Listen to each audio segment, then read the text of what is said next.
Hello दोस्तों, स्वागत है आपका हमारे यूट्यूब चैनल पे। दोस्तों, आज हम इस वीडियो के अंदर बात करने वाले हैं कि हम ग्रो में वॉच लिस्ट को कैसे ऐड कर सकते हैं। जैसे ही आप ग्रो को ओपन करते हैं तो आपके सामने ये डिस्प्ले शो होती है। तो इस डिस्प्ले के जैसे ही आप थोड़ा सा स्क्रॉल डाउन करोगे तो लास्ट में आपको यहाँ पे एक वॉच लिस्ट का ऑप्शन दिखाई देगा। तो यहाँ पे लिखा हुआ है वो ओपन वॉच लिस्ट। जैसे ही आप इस ओपन वॉच लिस्ट के ऊपर क्लिक कर देते हैं तो आपके सामने ये डिस्प्ले शो होती है। ये वो सचिन वॉच लिस्ट, ये पहले से कुछ वॉच लिस्ट ऐड है। तो आप जैसे ही इस वॉच लिस्ट के ऊपर क्लिक कर दोगे, जैसे यहाँ पे सचिन वॉच लिस्ट लिखा हुआ है, तो आप यहाँ पे जैसे क्लिक कर दोगे तो आपके सामने यहाँ पे एक ऑप्शन आएगा क्रिएट न्यू वॉच लिस्ट। तो आपको इस क्रिएट न्यू वॉच लिस्ट के ऊपर क्लिक कर देना है। जैसे ही मैं क्रिएट न्यू वॉच लिस्ट के ऊपर क्लिक कर देता हूँ तो आप यहाँ पे वॉच लिस्ट का नाम ऐड करना पड़ेगा। आप किस सेक्टर की, आप आईटी सेक्टर की वॉच लिस्ट को ऐड करना चाहते हैं या आप बैंकिंग की सेक्टर की वॉच लिस्ट को ऐड करना चाहते हैं। जैसे मैं यहाँ पे ऐड कर देता हूँ कि मैं बैंकिंग सेक्टर की वॉच लिस्ट को ऐड करना चाहता हूँ। तो यहाँ पे मैं बैंकिंग सेक्टर डाल दूंगा और इसको क्रिएट कर दूंगा। जैसे ही मैं क्रिएट करूंगा तो मेरे सामने ये डिस्प्ले शो होगी।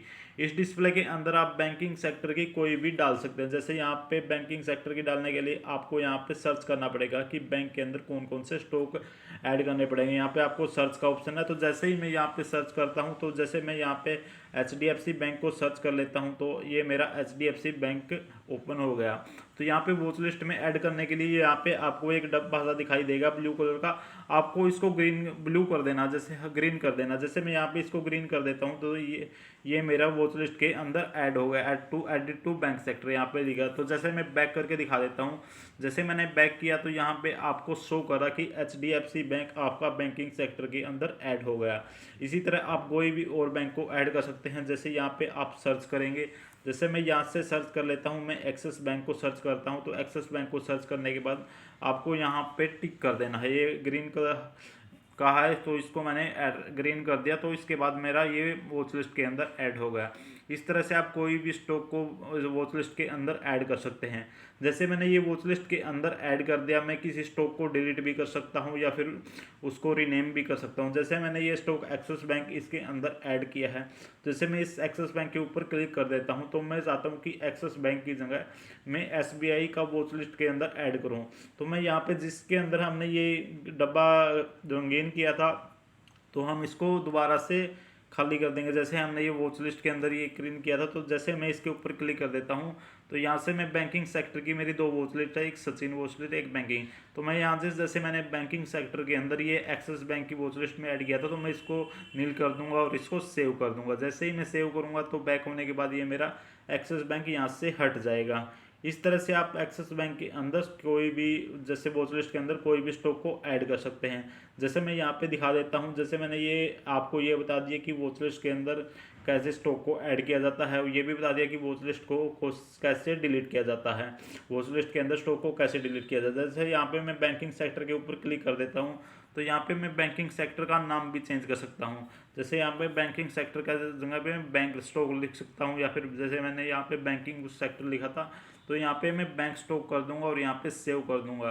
तो ये मेरा यहाँ से बैंक स्टॉक हो जाएगा। मैं ये पूरी की पूरी वॉच लिस्ट को डिलीट भी कर सकता हूँ। जैसे मैं यहाँ पे गया तो यहाँ पे आने के बाद आपको बैंकिंग सेक्टर के ऊपर जैसे ही आप आएंगे तो आप यहाँ से डिलीट सी स्टॉक को डिलीट कर देंगे। सबसे पहले तो यहाँ से आप डिलीट कर देंगे। रीनेम करने के बाद जैसे ही आपका ये वॉच लिस्ट होगी तो आपको यहाँ से क्लिक कर देना है। क्लिक करने के बाद आपको इस पेंसिल के बटन के ऊपर क्लिक कर देना है। पेंसिल के बटन के ऊपर क्लिक कर देने के बाद यहाँ से आप इसको डिलीट कर देंगे। जैसे मैंने यहाँ पे डिलीट कर दिया, डिलीट वॉच लिस्ट। इस तरह से आपकी वॉच लिस्ट डिलीट हो जाएगी। तो इस तरह से आप वॉच लिस्ट को डिलीट, रीनेम और एडिट कर सकते हैं। मैं आपको एक बात शुरू से बता देता हूँ। आपको ओपन वॉच लिस्ट के ऊपर क्लिक कर देना है। यहाँ पे आपको सचिन वॉच लिस्ट इसके ऊपर क्लिक कर देना है। इसके बाद आपको क्रिएट वॉच लिस्ट, उसके बाद वॉच लिस्ट का नाम रख सकते हैं। जैसे मैंने बैंक रख दिया तो यहाँ पे क्रिएट करेंगे। क्रिएट करने के बाद यहाँ से आप स्टॉक सर्च करेंगे। एक्सिस बैंक सर्च कर लिया, यहाँ से आप इसको कलर कर देंगे और इसको वॉच लिस्ट ऐड हो जाएगी। इस तरह से वॉच लिस्ट ऐड होने के बाद यहाँ से आप इसको हटा भी सकते हैं। इसके ऊपर क्लिक करेंगे, यहाँ पे आपको नील कर देना है और इसको सेव कर देना। ये वॉच लिस्ट से आपकी रीनेम हो जाएगी। और यदि आप वॉच लिस्ट को एडिट करना चाहते हैं तो आप इसके ऊपर, बैंक के ऊपर जैसे मैं क्लिक कर देता हूँ तो यहाँ से आप पेंसिल के निशान के ऊपर क्लिक करेंगे। यहाँ से आप बैंक को हटा भी सकते हैं। जैसे मैं IT कर दिया है, कुछ भी आप कर सकते हैं। तो ये मेरा सेव हो गया। यदि आप पूरी की पूरी वॉच लिस्ट को डिलीट करना चाहते हैं तो आप यहाँ पे क्लिक कर देंगे। जैसे मैं यहाँ पे क्लिक कर देता हूँ तो यहाँ पे आपको इस पेंसिल के निशान पे क्लिक करना है और ऊपर जो निशान दिया हुआ है डिलीट का, इसके ऊपर क्लिक कर देना है, तो ये आपकी पूरी की पूरी वॉच लिस्ट डिलीट हो जाएगी। तो दोस्तों इस तरह से आप वॉच लिस्ट के अंदर कोई स्टॉक ऐड कर सकते हैं, उसको एडिट कर सकते हैं, उसको डिलीट कर सकते हैं, या फिर पूरी की पूरी वॉच लिस्ट को डिलीट कर सकते हैं। तो दोस्तों यदि आपको मेरी वीडियो पसंद आई तो वीडियो को लाइक, शेयर एंड सब्सक्राइब जरूर करना। Thank you.